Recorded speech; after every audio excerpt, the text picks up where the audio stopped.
What if I told you that a 2-year-old girl, who barely spoke a word in her life, changed the fate of a dying dog no one wanted to touch? This isn't just a story about a pit bull. It's about grief, hope, and the kind of love that doesn't need words to be heard.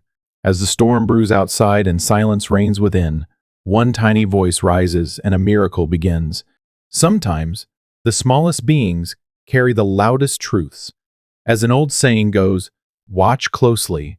This video holds a powerful life lesson and a breathtaking ending you won't want to miss. Elkhaven was the kind of town where time moved just a little slower. Tucked between pine-covered hills and a winding river, it wore the scent of firewood and fallen leaves for most of the year. It was the kind of place where people remembered birthdays, waved at mail carriers, and left their porch lights on for neighbors coming home late. But for Mary Grant, Elkhaven had become a town wrapped in silence and the ghosts of everything she'd lost. Mary was 33, a widow, and a mother to a little girl named Lily. 3 years ago, she had a husband. His name was Ben, a firefighter with a crooked smile and a voice like warm honey. He was the kind of man who would stop to help a turtle cross the road, who sang Elvis tunes off key, who once said that saving lives made him feel more alive than anything else ever could. Then came the fire. It started as a lightning strike deep in the forest that skirted Elkhaven's west edge. Within hours, flames were leaping treetops. By nightfall, whole hillsides were glowing like embers in a dying campfire. Ben had rushed out with his unit just before midnight. "I'll be back by morning," he had told Mary, brushing her hair behind her ear, placing a kiss on her forehead. He never came back. Ben died, saving a family trapped in their cabin. He had gone in once, carrying out a child, and then returned for the mother. The roof collapsed before he made it out again. Mary didn't get the call until dawn, and by then, her world had already shifted in another way. That same morning, hours after learning she was a widow, Mary found out she was pregnant. No one prepares you for grief and new life arriving on the same day. For months, she lived inside a blur of tears, hospital appointments, and nights so quiet they felt loud. When Lily came into the world, it was during a thunderstorm, with the wind howling outside the windows of the small-town clinic. There was no one in the room except Mary, a nurse on call, and Ben's fire helmet sitting on the windowsill. Lily was born tiny, too tiny.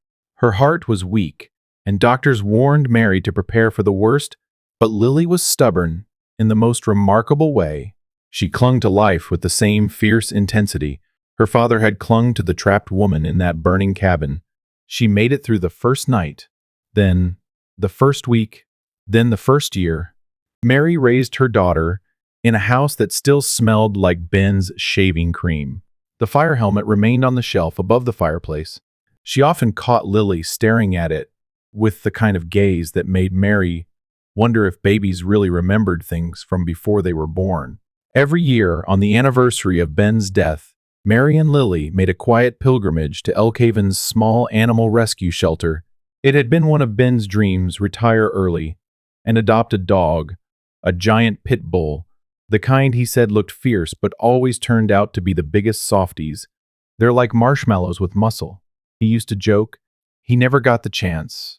But Mary honored that dream in the only way she knew how, by visiting the dogs he never met and letting Lily walk the rows of kennels, petting noses pressed through chain-link fences.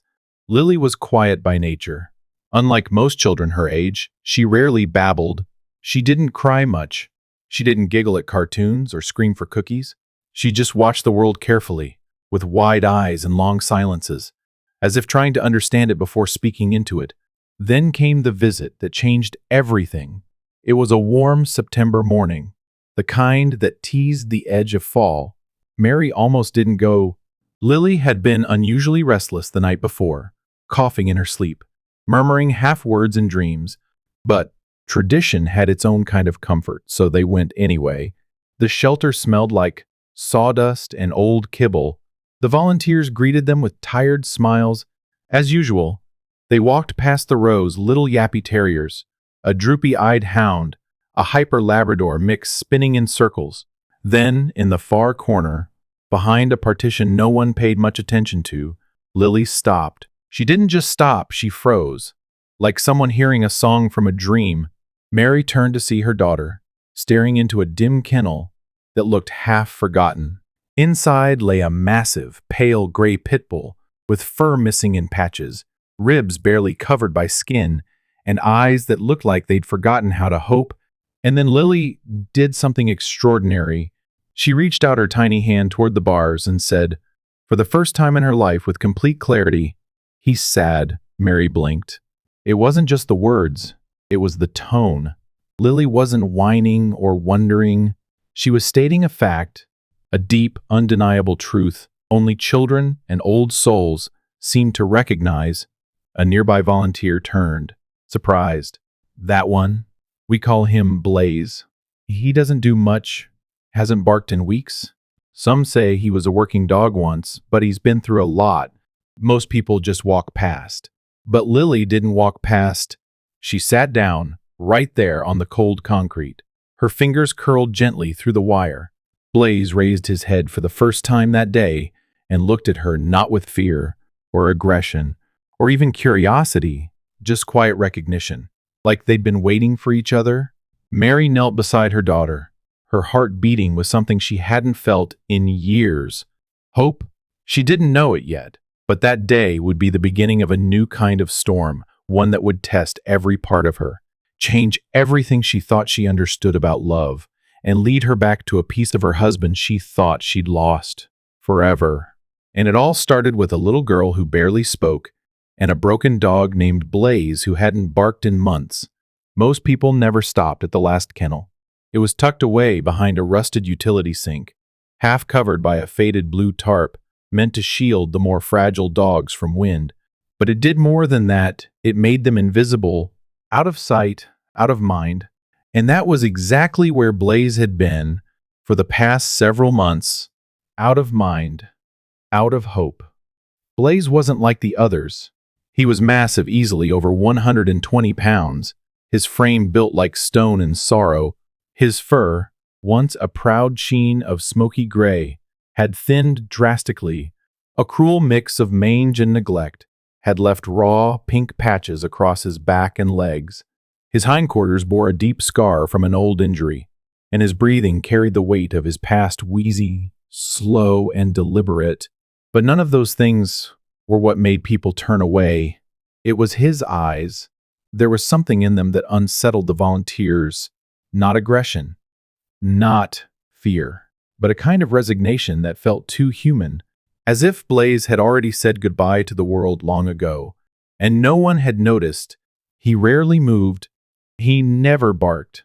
He didn't even lift his head when new visitors came down the aisle. It was like watching a flame flicker inside a glass jar with no oxygen left. Until Lily arrived. She was barely 2, wrapped in a denim jacket 3 sizes too big. With quiet eyes like still water, her hand was small enough to disappear in Mary's palm. And yet, the moment they passed Blaze's kennel, she pulled free, not with a scream or a sudden burst of toddler energy, but with certainty, like a compass, finally finding true north. She walked up to the kennel door and crouched low, her knees brushing the cool cement floor, and then, without a word, she reached her tiny fingers through the rusted wire. That was when Blaze moved. It wasn't dramatic. He didn't leap up or charge the gate. He simply raised his head and looked directly at her. His body groaned in protest, and for a moment the volunteers held their breath, afraid he might lash out, bark, growl. But Blaze didn't growl. Instead, he let out the softest sound, half sigh, half whimper, as if someone had finally spoken his language after years of silence. And then Lily, who barely said more than 3 words a day, whispered something that made everyone stop cold. "He's sad," she said. Not with pity, not with fear, but with absolute understanding. Mary turned sharply. Her heart slammed in her chest, not because of the dog, but because of Lily. Her daughter, who hadn't spoken in complete sentences since birth, had just declared something so intimate it made Mary feel like an intruder in a sacred moment. "She's never said anything like that before," Mary said softly to the shelter worker. The young volunteer blinked, then nodded. He's never moved like that before either. Later that evening, as the shelter lights dimmed and the sound of barking faded into silence, one of the older volunteers finally pulled Mary aside and told her the full story. Blaze had been a search and rescue trainee. A natural, they'd said at first, his intelligence, his focus, his instincts, all impeccable. But there was one problem. Blaze was too gentle. He hesitated to bark. He wouldn't charge through debris without checking twice. In test drills, he would stop to comfort crying children instead of completing the course. They called him soft, the volunteer said, with a wry smile. Can you believe that? In a world on fire, he wanted to soothe the smoke. Eventually, Blaze was deemed unfit for emergency duty. That's when an elderly veteran named Walter Holloway stepped in, a quiet man with a stiff limp and a deep respect for unspoken pain. Holloway adopted Blaze and brought him to a cabin just outside town. The two lived in companionable silence, broken only by soft jazz on the radio and the sounds of birds outside. But life has a cruel way of stealing things. Just when they begin to heal, Holloway passed away one bitter winter morning. His only living relative, a grandson who'd barely met him, didn't want the burden of a sick old dog. He drove Blaze into town, dropped him off at the shelter without even stepping inside, and never returned. Since then, Blaze had waited for Holloway's truck, waited for another soft voice, waited for someone who could see him, not as a burden, but as a soul still burning. And now, in the dim corner of the shelter, a child who barely spoke had done just that. Mary sat beside Lily on the concrete, her fingers brushing her daughter's hair. She looked at Blaze, not at the mange, or the limp, or the hollow chest, but into his eyes. There was something there, something familiar. Not recognition, exactly, but a shared kind of ache, the quiet kind of grief that doesn't shout, but lingers like fog in the bones. She felt it in her spine, in her teeth, in the place behind her ribs that had never healed since Ben's death. Maybe it was foolish. Maybe it was reckless. But in that moment, Mary didn't care. She reached into her purse and took out a small item, a red tag shaped like a bone, with the name Hero engraved on it. It had once belonged to the dog Ben had dreamed of adopting but never did. Mary pressed the tag against her palm and whispered to Lily, "Do you think he needs a name?" Lily nodded solemnly. "He already has one." Blaze blinked slowly, his breathing steadier now, as if the air had shifted. The volunteers didn't ask questions. When Mary signed the adoption papers that day, they just smiled and gave her a small bag of dog food, a faded blanket, and a warning about vet bills. But Mary didn't need warnings. She had already been through a fire and come out carrying life, and now she was bringing home a second soul who'd survived his own storm, one who had been told he was too soft, too broken, too much. She didn't see a burden. She saw the last ember of something worth saving, and she wasn't going to let it burn out again. The first night at home was quieter than Mary had expected.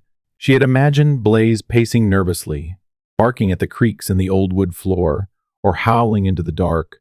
Instead, he did none of that. He simply curled up at the foot of Lily's small bed and didn't move until morning. The house was modest, barely 2 bedrooms, with the second one more of a glorified closet. Rent was cheap, but so was the insulation. Winters bit through the walls like teeth. Mary had often found herself bundling Lily in 2 coats just to make it through the night. Now, she added a third layer, a giant dog with a heartbeat slow and strong as a drum. Blaze had taken to Lily in a way that felt almost predetermined.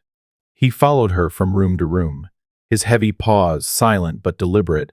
He didn't eat much the first week. He barely touched the kibble Mary scraped together from a local shelter donation bin. He only perked up when Lily was nearby. Sometimes, in the middle of the night, when Lily's asthma crept in and her breaths came ragged and uneven, Blaze would nudge her gently with his nose. He didn't bark or whimper. He just laid beside her, so close, Mary swore he could feel every rise and fall of her chest. It was this unspoken language between them, silent but certain. Mary watched from the doorway night after night, her heart aching in ways she couldn't explain. She had known loneliness, but watching Lily and Blaze together made her realize just how deep that loneliness had gone. But love didn't erase the math. Blaze needed medical care. His hip was in worse condition than the shelter had let on. The old injury had calcified in a painful way, making it hard for him to walk, especially on cold mornings. His breathing was still labored, and the vet had warned he needs surgery. Soon, Mary had nodded, thanked him, and walked home with a bag of sample dog food and a lump in her throat. They were getting by on what little she made sewing patches for a uniform company and delivering groceries part-time. Lily's medical expenses already pushed them to the edge.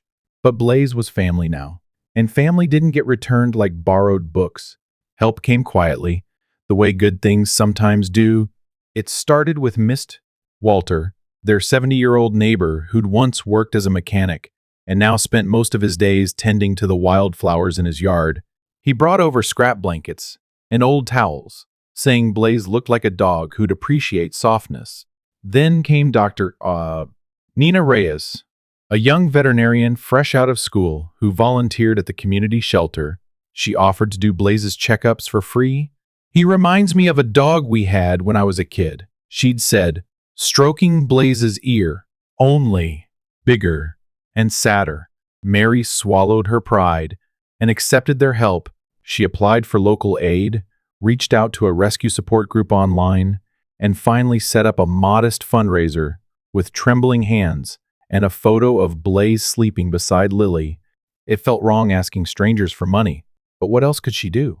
She titled the post, "A Gentle Giant's Second Chance." 3 days later, she received a message. It was short. "I knew him. He meant the world to my grandfather. I'll be in touch. J.H." Mary reread it 5 times. The initials matched the name she remembered from the shelter files. James Holloway, the grandson of the man who had loved Blaze before them. She didn't know what to expect. Would he be angry? Feel guilty? Try to take Blaze back? But there was no time to dwell. Life in their small house went on, and something else was changing too. Blaze had started eating again. Not much at first. Just a few bites with each meal. But his appetite slowly returned. His eyes no longer looked quite so cloudy. His tail, once a silent drooping thing, gave the occasional thump when Lily toddled by with her crayons or showed him her newest collection of buttons. Mary kept track of these little changes. She noticed how Blaze now sat beside Lily when she read picture books aloud in her halting, soft voice. She noticed how Lily's own speech was improving, still sparse, still cautious, but clearer. Sentences now had emotion. "Blaze wants to play. Blaze is sleepy. I love Blaze."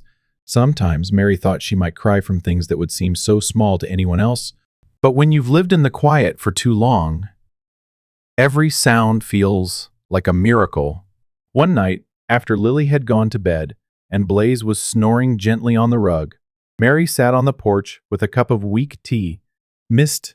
Walter had lent her an old folding chair, and the cool air pressed against her face. She looked up at the stars, then down at her hands scarred from years of work, callous from survival, and whispered, "This isn't the life I thought I'd have, but maybe it's the one I was meant to build."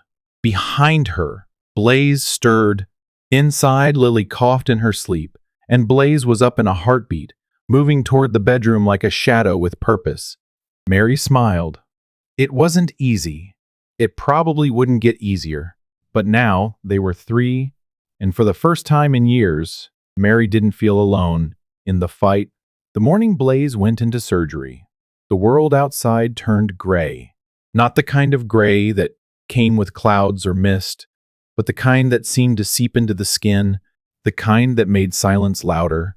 Mary paced the narrow hallway of the animal hospital, her shoes squeaking softly against the linoleum. Her fingers were clenched around her phone, though no one was calling. She had read every outdated magazine in the waiting room twice. But none of the glossy pages could distract her from the image of Blaze disappearing behind the swinging door, his tail still, his eyes trusting. They had said the surgery was necessary. The hip joint had degenerated to the point of constant pain, and without it, Blaze would soon stop walking altogether. The procedure was risky, especially for a dog of his size, with his age, his lungs, but there was no alternative. Mary had signed the papers, with shaking hands. Back at home, Lily had curled up on the couch with her blanket, and Blaze's old collar. She hadn't said much, just held it close, whispering soft sounds to it like secrets only a child could believe would travel. By mid-afternoon, her cheeks flushed with heat. At first, Mary thought it was worry. Then the thermometer flashed red, 103 degrees. Mary's stomach twisted. She gave Lily medicine, cooled her forehead with a wet cloth, sat beside her counting breaths, the way she used to when Lily was still a baby, gasping for air in the NICU. But this time, something felt different. Lily wasn't just sick. She was silent. No murmurs. No soft hums. No talk of Blaze and me. It was as if something had gone missing from her body, and Mary feared she knew exactly what. Hours passed.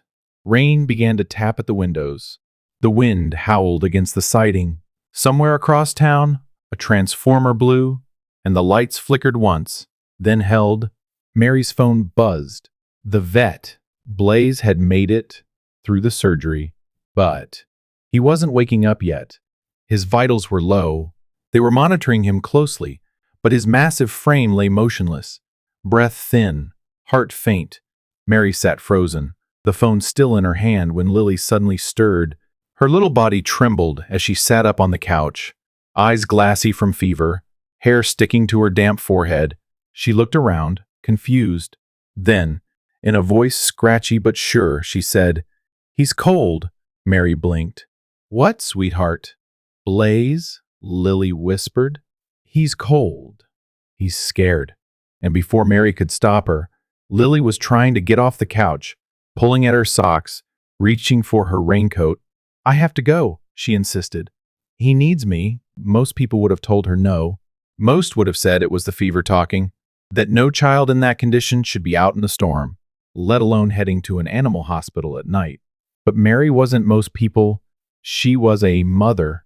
So she bundled Lily in her raincoat, wrapped her in a blanket, and drove through the pounding rain to the vet's clinic. Her wipers struggled to keep up with the downpour, her breath catching at every red light. She didn't know if this was right, or smart, or safe, but she knew it was necessary. Because sometimes, love doesn't wait for logic. The nurse looked surprised but didn't stop them. Perhaps it was the look in Mary's eyes. Or maybe, just maybe, they had seen stranger things. When it came to children and their animals, they led her into the back room. There he was, Blaze lying still on a soft mat, the fourth lines trailing from his leg, a blanket draped over his side. His chest rose, barely. Lily didn't hesitate. She slipped from Mary's arms and shuffled over on unsteady feet. Her fingers trembled as she reached out and touched Blaze's forehead. She didn't cry. She didn't wail. She just whispered, "Come home, okay? I need you." Silence. Then she added, softer still, "You're my fire dog." Mary stood frozen at the doorway, hand covering her mouth. Something in the room shifted. It was too quiet for change, too soft for drama. But there it was, an invisible thread pulled tight between two hearts, stretching across pain and anesthesia, across age and species and circumstance. And in that stillness, something stirred. Blaze's paw twitched. Barely, but enough. The vet came rushing in minutes later, startled by the sudden jump in his heart rate. His breathing was stronger, his temperature stabilized. By morning, he was alert, drowsy, but aware.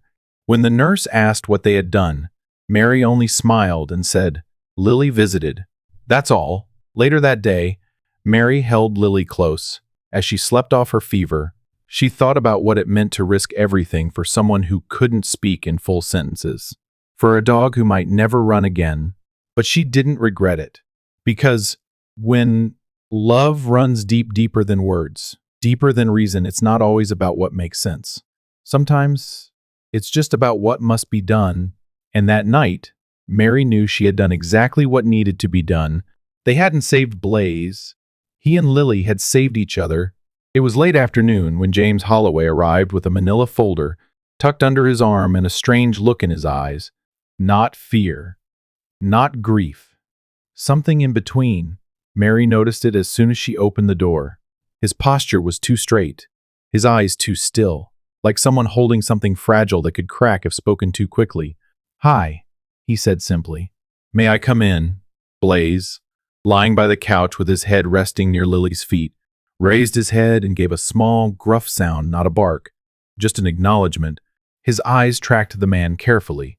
There was something familiar there, not recognition exactly, more like memory stirred from a long sleep. Mary offered a cautious smile and nodded. Of course, inside, the air smelled faintly of stew and cinnamon, the comfort foods Mary clung to when the weight of single parenting became too heavy. James stood awkwardly until she gestured to the dining table. He sat, unfolded the folder, and slid out a thin stack of documents, aged photographs, and a single worn dog tag. "I went through my grandfather's storage," he began. "I wasn't looking for anything in particular, but then I found these." Mary leaned in. The first photo was black and white, grainy, but unmistakable. Blaze, or the dog who looked just like him, stood tall and proud beside a line of firefighters in training gear. His ears were perked, his stance attentive. One paw rested slightly forward, like he was already anticipating his next command. James tapped the photo gently. "That's your husband, right?" Mary's breath caught. She recognized him instantly. The laugh lines at the corners of his mouth, the determined set of his jaw. She'd seen that expression countless times when he cradled Lily's first ultrasound, when he raced out the door to respond to a call, when he turned back just before stepping into danger to flash her that half smile only she ever saw. "Yes," she whispered. "That's Aaron." James nodded.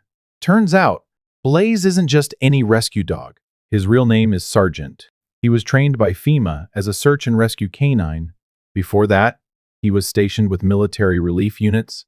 He served in 2 major disaster zones overseas, collapsed buildings, floods, landslides." He paused. "My grandfather helped rehab him after his second deployment. Said Sergeant had a gentle spirit, too soft for the hard lines of combat, but perfect for locating survivors." Mary looked down at Blaze, now quietly watching them from the floor. He blinked slowly, as if the words carried weight even he remembered. "There's more," James added, flipping the folder to another page. It was an intake form. Handwritten notes filled the margins. One line circled in red, "Recommended for joint training session, Elk Haven Fire Department." James looked up. "That's where your husband met him." It was a FEMA simulation about disaster coordination between canine teams and local firefighters. Mary's eyes filled, the past and present colliding so suddenly it left her breathless. "He came home that week," she said softly, almost to herself. "He couldn't stop talking about a pit bull he'd worked with. Said, 'If we ever get a dog, I want one like that. Big, quiet, and brave.' Felt like he understood everything before I even gave the command." Blaze shifted then. Not much, but enough to nuzzle his head into Lily's lap. She, too young to remember any of this, simply stroked his head and whispered, "Sergeant Blaze." Mary chuckled through the emotion in her throat. "I guess he has 2 names now," James smiled faintly. "Or maybe just one life that took 2 paths." There was silence after that. The kind that wasn't empty. The kind that hummed with meaning. Mary reached for one of the photos again, running her finger over Aaron's image. Then Blaze's. The years between them didn't seem so distant now. The pain of loss didn't sting as sharply when filtered through purpose. "What are the chances?" she murmured. James leaned back. Maybe not chance at all. Maybe it was meant. Sergeant found his way back to the family of the man who once trusted him. And maybe your daughter knew something none of us did when she called out to him that day. Mary nodded slowly. Her chest ached, but not from sorrow, from something gentler, like a promise, remembered after too long. That night, she placed the photo in a frame and set it beside the fireplace. Blaze Sargent sat nearby, quiet and watchful. Lily, nestled beside him, whispered her dreams into his fur, and somewhere in that quiet little home, with its creaking floors and patched-up walls, the past and the present finally made peace. A soldier had made a promise, and a dog loyal as ever had come home to keep it. The leaves had turned a rusted gold when Blaze took his first full sprint across the yard. It had been nearly 6 months since the surgery, and though the path to recovery had been long, every step was earned in quiet triumph. His hips no longer trembled. His eyes, once clouded with exhaustion, now gleamed like polished amber, and perhaps most miraculous of all, his tail, once heavy and limp, wagged with unapologetic joy. Mary watched from the kitchen window as Lily ran just behind him, her laughter catching on the autumn wind. There had been a time not so long ago when she wondered if she'd ever hear that sound. It was during a routine checkup that the answer came. The specialist had been kind but clear. Lily has a mild form of epilepsy, she explained. It's manageable, especially with the right support systems in place. And Blaze seems to have a natural sensitivity to her episodes. His response time is better than some trained dogs I've evaluated. Mary blinked. You mean like a medical service dog? The doctor smiled. Exactly that. He's already bonded with her in a way we can't fabricate. I'd recommend you register him officially. It could make a big difference in Lily's safety and in both your lives. The certification process wasn't easy. Forms, assessments, evaluations. But every hurdle felt worth it when, 6 weeks later, Blaze was legally recognized as a medical alert service dog. From that moment on, he wasn't just their dog. He was Lily's lifeline. She took him everywhere, to the market, the library, even the small church on Sundays. People still stared sometimes, unsure how to react to a massive pit bull with a bright blue vest. But Lily, in her soft but certain voice, would simply say, "He's my best friend. He keeps me safe." And somehow, that always seemed to settle things. Even Walter, the grumpy 70-year-old neighbor, who once grumbled that a dog like Blaze belonged behind a fence, not with a child, had changed. It started small. One morning, he brought over a jar of peanut butter biscuits he said were for the mutt, though he made sure to hand them to Lily directly. Then came the afternoons where he'd linger a little longer near the fence, watching Lily teach Blaze how to shake and spin. Eventually, he was in their home twice a week, helping Lily with her school projects or bringing Mary homemade soup when she worked overtime. "I never had grandkids," he told Mary one evening, wiping his hands on a towel. "But if I had, I'd want one just like her. That little girl's got a light to her," Mary smiled. "She's been through so much. I think she just needed people who didn't walk away." He nodded, then chuckled. "That goes for the dog, too. He's more human than most folks I know." James, too, had stayed. He had returned from overseas with plans to settle his grandfather's affairs and leave quietly, but the more time he spent at the Grant household, the more his reasons to stay multiplied. He and Mary worked together to establish a small nonprofit that raised funds for abandoned senior service dogs, canines like Blaze, who had given their best years to others, only to be forgotten when age crept in. Lily gave the nonprofit its name, Blaze Again, because sometimes, she told a local reporter during a community feature, even old fires can burn bright again. James became a fixture in their lives, not trying to replace anything but simply becoming a presence. Steady and kind, he read Lily stories at night, often tales about brave dogs, distant lands, or the adventures her father once had. She called him the storyteller, and the name stuck. There were nights when Mary would find them both asleep on the couch, James, mid-sentence, and Lily curled against Blaze, who never left her side. In those quiet moments, she would close her eyes and thank whatever force had brought them this far. Family, she had come to learn, wasn't about blood. It was about presence, about knowing that when the worst storms hit, someone would stay, someone would protect, someone would believe. One evening, as they watched a slow snowfall coat the backyard, Lily looked up from her cup of warm milk and asked, "Mom, are we a real family now?" Mary wrapped an arm around her daughter's shoulder. "We've always been a real family." Lily tilted her head. "Even though it's just us." Mary paused, then looked at the three figures around her, the giant dog with loyalty stitched into his very bones, the gruff neighbor who now knit scarves for Lily in secret, and the man who told bedtime stories with reverence for a father he never met. She smiled. "Especially because it's just us." The fireplace crackled. Blaze lifted his head at the sound and then laid it back down. His massive body stretched protectively between Lily and the front door. Outside, the world spun on, busy, loud, and often unforgiving, but inside that small house, there was warmth, there was laughter, there was love, and in that love, they had found something rare and unshakable. Not perfection, not ease, not even certainty, but family. In its truest, fiercest form, a girl with a fire in her heart, a mother who chose hope over fear, a dog who returned from the edge, and a promise once broken, now kept. The morning air was cool, the kind that kissed your cheeks with dew and carried the scent of something beginning. Spring in Elkhaven always came quietly, no fanfare, no sudden bloom, just subtle promises in every petal, every bird call. Mary woke before dawn, as she often did on this day, the day the fire took him, the day life split in two, the before and the after. She had placed a small bouquet of wildflowers in the kitchen the night before. Lily's idea? Daddy liked yellow, she had said, holding the dandelions like treasure, and Blaze, always attuned to emotions unspoken, had stayed close, resting his chin on Lily's lap as she pressed her drawings into a small frame.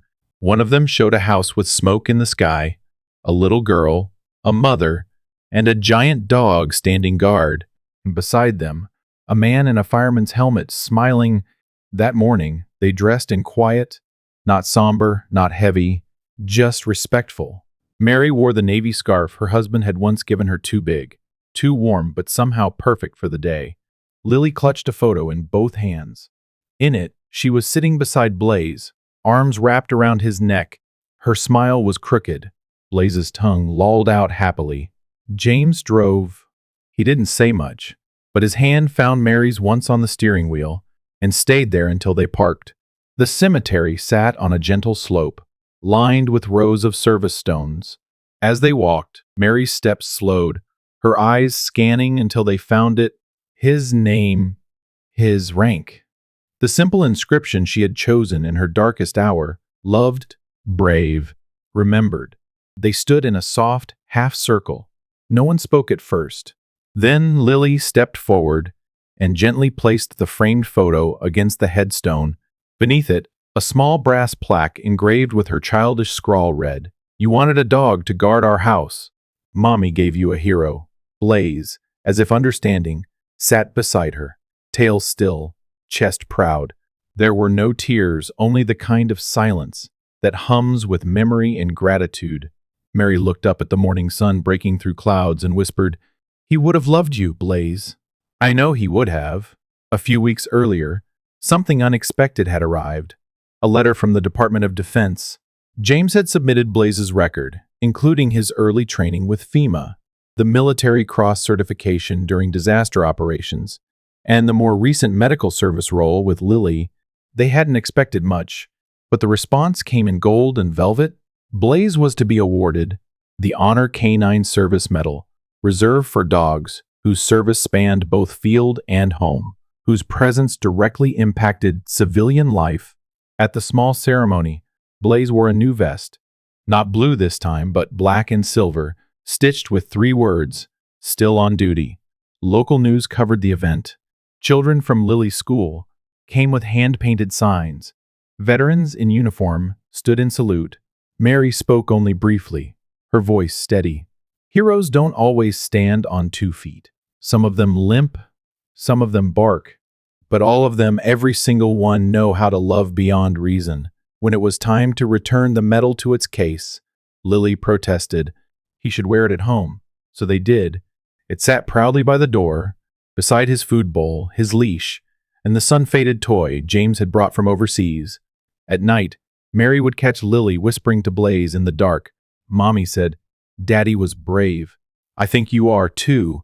The house, once quiet and aching, now pulsed with life. Blaze, despite his age and former injuries, seemed younger with each passing day. His fur had thickened. His stride was stronger. His eyes, though touched with gray, burned warm like embers. Walter, the neighbor, once full of caution, was now family. He dropped off cinnamon rolls every Saturday, always pretending he just happened to bake too many. James stayed, not out of obligation, but because something deeper had rooted. He and Mary were not rushed. There were no grand declarations, no rose-colored romance, only companionship, respect, the slow, healing bond of people who had known loss and still chose love. On one quiet Sunday, Lily asked Mary, "Do you think Daddy knows about Blaze?" Mary brushed back her daughter's hair. "I think he does. I think he sent him." Lily paused. Then, "Are we all home now?" Mary looked around. The chipped coffee table, the smell of pancakes, the soft snore of Blaze sprawled by the fire, James humming a tune under his breath as he folded laundry. She pulled Lily close. "Yes, sweetheart," she said. "We are home." The beauty of healing wasn't in forgetting. It was in remembering with less pain and more peace, in holding the past gently, without letting it chain the future. That spring, Mary started volunteering at the animal shelter, the same one where Blaze had once waited to die. She read books to nervous dogs.